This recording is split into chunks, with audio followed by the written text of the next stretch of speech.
Well, this Friday is Juneteenth, known as the Emancipation Celebration. It marks the day that the last slaves were freed in Galveston, Texas in 1865.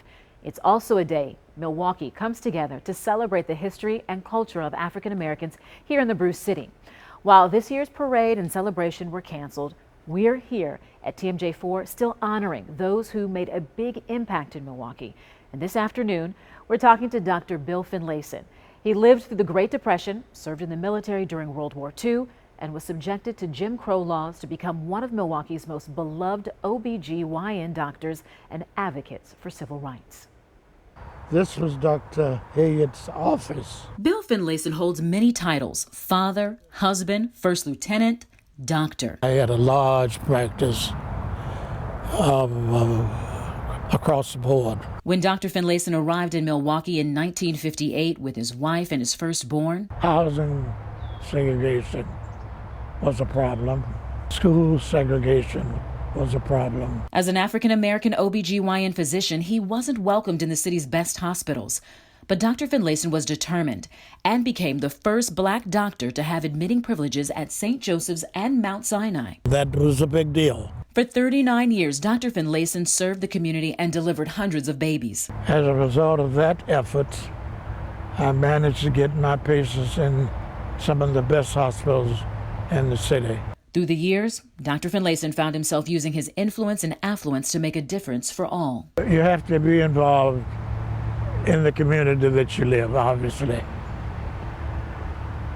But that's not enough.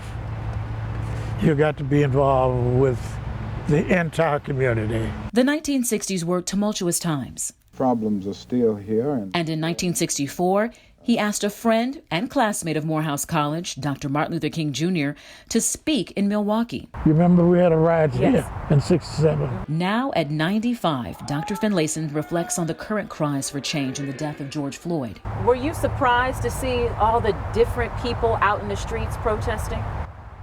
Amazed. Much greater diversity than I've ever seen. I have been impressed and surprised. Before Milwaukee, Dr. Finlayson spent 1 year during his residency in Minneapolis. And though he says in the 50s Minneapolis was a progressive city, he still encountered discrimination. He recalls the night he and his family looked for a hotel to stay the night. They said they had vacancies, but when we went, they turned us down. And we drove a little farther distance, and a white couple came up to us and said, "I saw what happened to you back there. I'm going to make sure that you get a place to spend the night here." Dr. Finlayson has seen a lot over the years as a physician. He's aware of the health concerns among minorities, but says COVID-19 has put a spotlight on health and income disparities. I suspect that as a result of this, we're going to see a great deal of enthusiasm to make sure that we have health for everyone. Dr. Finlayson believes COVID-19 and race relations are two issues that are not going away anytime soon. If the total community accepts the fact that we are one people, that we all alike, and we have the same aspirations for ourselves, for our kids, for the country, then I think that's the solution.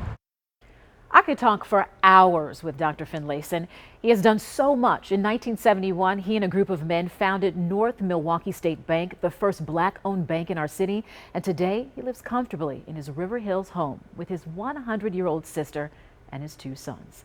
You can learn much more about the history of Juneteenth in Milwaukee when you visit our website, tmj4.com/Juneteenth. And Shannon, that seems to be my takeaway as well. He seems like a guy you could start with a cup of coffee in the morning and a conversation, and at dinner time, you still have questions and you still want to hear those stories. I went to his house twice.